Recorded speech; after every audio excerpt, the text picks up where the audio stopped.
فأنا ناصح لإخواني بالصدع بالحق تبيض وجوههم. السكوت في مسألة الحزبية يضرها، فاصدع بما تؤمر وأعرض عن المشركين. سلامي على دماج ورجالها والشيخ يحيى ودار العلم يا سعد بانيها. Bismillahirrahmanirrahim. Waalaikumsalam warahmatullahi wabarakatuh.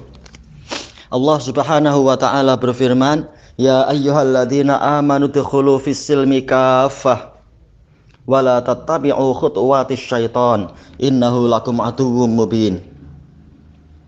Wahai orang-orang yang beriman, masuklah kalian ke dalam Islam secara keseluruhan dan janganlah kalian mengikuti langkah-langkah syaitan, karena sesungguhnya dia adalah musuh yang jelas bagi kalian, jelas permusuhannya.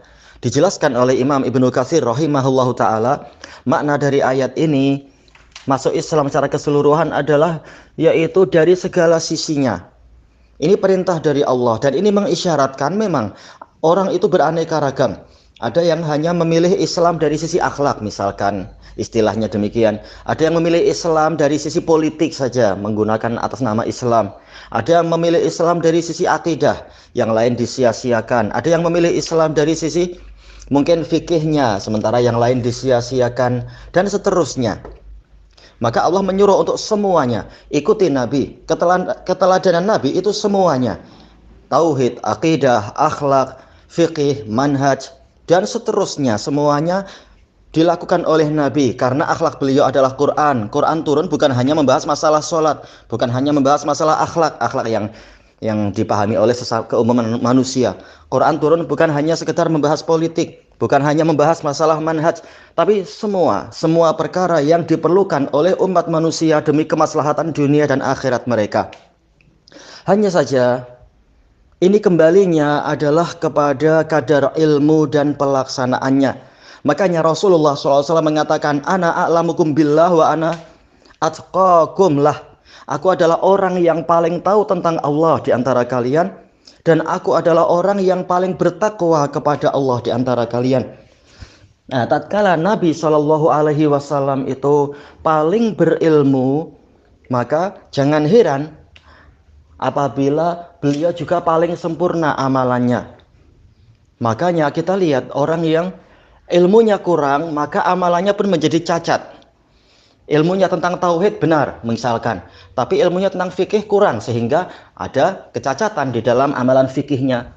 Mungkin tentang masalah sholatnya bagus, tetapi pengetahuan dia tentang akhlak kurang misalkan, sehingga timbul kecacatan. Ada juga orang yang pengetahuan dia tentang akhlak Islam bagus, ditambah lagi dengan karakter dia sejak kecil memang karakter yang baik, maka akhlaknya nampak bagus, tetapi dia jahil tentang Allah sehingga dia malas sholat dan sebagainya. Maka ini kembalinya kepada kekuatan ilmu dia, di samping syarat-syarat yang lain dan faktor yang lain.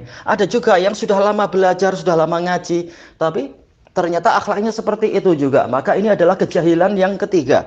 Syekhul Islam di dalam Iqtidas Shiratal Mustaqim telah menyebutkan adanya kejahilan yang ketiga. Demikian pula disebutkan oleh Ar-Raghib Al-Asbahani di dalam kitab beliau Mufradat Al-Fadhil Quran. Ada jenis kejahilan yang ketiga selain jahlun murakkab dan jahlun basit, yaitu kejahilan dari sisi dia tidak mengamalkan ilmunya. Ini adalah kejahilan karena kata Syekhul Islam, karena ini menunjukkan ilmu yang telah dia miliki tidak merasuk ke dalam jiwa dia. Sehingga ini adalah suatu jenis kejahilan juga. Sudah tahu haramnya korupsi, masih korupsi. Sudah tahu haramnya riba, masih makan riba. Sudah tahu haramnya tidak sholat, masih dia memilih untuk tidak sholat. Sudah tahu haramnya untuk menzalimi orang lain, menyiksa orang lain, bersikap kasar yang tidak ada haknya kepada istri misalkan, atau sebaliknya, tapi masih melakukan itu. Ini kembalinya kepada kejahilan. Pelaksanaan ilmunya itu kurang. Tayyib. Makanya semakin bagus akhlak dia, semakin bagus juga agama dia. Tapi akhlak itu tidak terlaksana kecuali dengan adanya ilmu. Ilmu yang kemudian membuahkan amalan. Dan akhlak bukan hanya sekedar akhlak kepada istri dan anak. Akhlak kepada Allah dengan cara mentauhidkan dia, dengan cara mengimani berita-berita dia tentang asma wa sifat, tentang hari kiamat dan perkara gaib lainnya. Akhlak kepada Allah yaitu menjalankan ketaatan kepadanya. Akhlak kepada Nabi yaitu dengan mengagungkan beliau sesuai dengan kadarnya, memuliakan sunnah beliau, mencintai beliau, membela agama beliau, dan tidak sampai menjadikan beliau itu sebagai Rabb-Rabb selain Allah, dan seterusnya. Ini juga bagian dari akhlak. Baik, maka jangan heran tatkala kadar ilmu itu berlainan, maka kadar amalan juga berlainan. Demikian pula tatkala kadar masuknya ilmu ke dalam jiwa itu berlainan, maka hasil amalannya juga berlainan. Baik. Dan nanti di hari kiamat masing-masing ditimbang.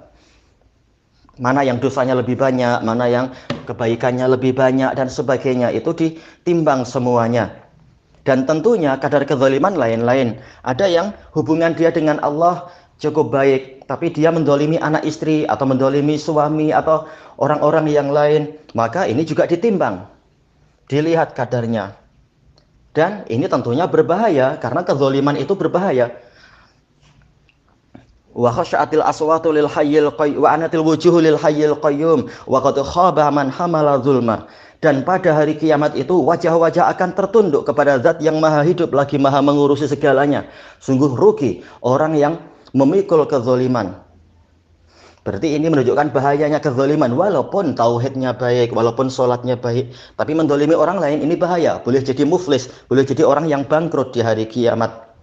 Tetapi kalau dia sehari-harinya tidak mendolimi orang, tapi dia mendolimi haknya Allah, tidak mentauhidkan Allah, malah berbuat syirik, atau malah rajin berbuat bid'ah, ini tentunya bahayanya lebih besar. Kezaliman kepada hak Allah dan Rasul, ini bahayanya jauh lebih besar. Karena untuk orang yang pertama tadi, dosa-dosanya memang banyak karena mendolimi sesama manusia. Tetapi amal soleh dia kepada Allah boleh jadi itu akan mendatangkan syafaat untuk dia. Boleh jadi akan membantu menguatkan timbangan kebaikan dia. Boleh jadi mampu untuk membayar kesalahan-kesalahan dia dengan amal soleh tadi. Walaupun ini merugikan, tetapi itu masih ada modal. Tapi kalaupun dia di dunianya berbakti kepada orang tua, atau juga berbuat baik kepada anak istri, atau kepada suami, atau yang lain-lain, sementara dia berbuat syirik akbar, maka amalannya gugur. Tak ada kebaikan sama sekali jadinya. Jadi perlu dilihat secara individual, kadar kezaliman dia itu seberapa, dan pada bagian mana kezaliman yang dia lakukan itu. Baik. Jadi ini bukan sesuatu yang mengherankan, karena manusia memang berlainan. Ada dari kalangan ahlus sunnah, tetapi dia pendusta. Di zaman dulu sampai zaman sekarang ada aja. Akidahnya betul, asma wa sifat betul, tauhid uluhiyah betul, tapi menipu orang demi dakwah alasannya, atau demi perutnya, atau demi keperluan yang lain, ada aja. Atau dia dari kalangan ahlus sunnah, tetapi dia memilih hidup di bidang politik, jadi penguasa, kemudian mendolimi orang lain, tapi dia masih ahlus sunnah. Orang beraneka ragam. Ada juga yang dia sehari-harinya baik, sedekah, tetapi ternyata dia dari kalangan ahlul bidah atau bahkan ahlus syirik. Orang berlainan. Baik, maka ini bukan sesuatu yang mengherankan. Cuma yang perlu dilihat, apakah kezaliman yang jenis ini menggugurkan amalan atau akan mengurangi kebaikan-kebaikan, ataukah justru kezaliman yang jenis itu akan menggugurkan amalan sehingga seluruh kebaikannya akan hilang. Manusia berlainan, sebagaimana kadar amalan juga berlainan, kadar kesalahan juga berlainan. Allah Ta'ala memerintahkan kita masuk Islam secara keseluruhan, yaitu semuanya diikuti. Allahu a'lam, yaitu semua ajaran dalam Quran dan Sunnah itu diikuti, dan para salaf sebagai tolak ukur kebenaran. Wallahu a'lam, walhamdulillahi rabbil alamin.